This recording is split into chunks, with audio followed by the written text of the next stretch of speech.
Jesus was betrayed, then denied by two of his closest friends.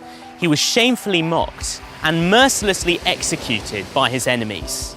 This leaves his remaining followers cowering in fear, behind locked doors. The Jesus thing is clearly over. No follower of Jesus could show their face in public after this.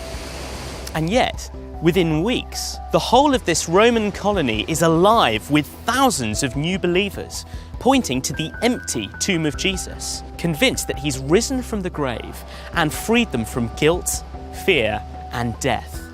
Today, hundreds of millions of people follow Jesus, and yet he died so pathetically and shamefully. How do you explain it? That Jesus' tomb was empty is agreed by both enemies and friends of Christianity. It is what lawyers call common ground. If Jewish or Roman authorities had removed Jesus' body, they would have certainly displayed it in public to shut down the uproar surrounding the preaching of Jesus' resurrection from the dead.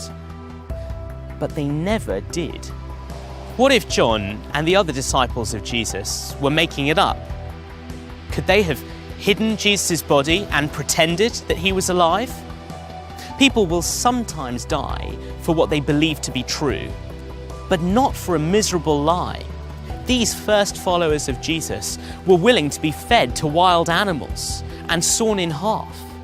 Even those earliest Christians, put up on crosses, covered in tar and set on fire to illuminate Emperor Nero's botanical gardens in Rome, would not deny that Jesus was alive.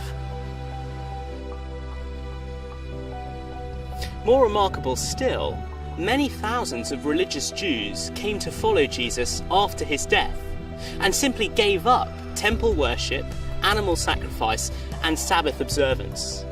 These things were profound, permanent distinctives of Jewish identity and had been fiercely guarded for centuries.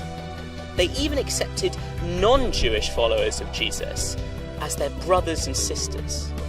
What could explain such a radical, permanent change to a culture except Jesus' resurrection?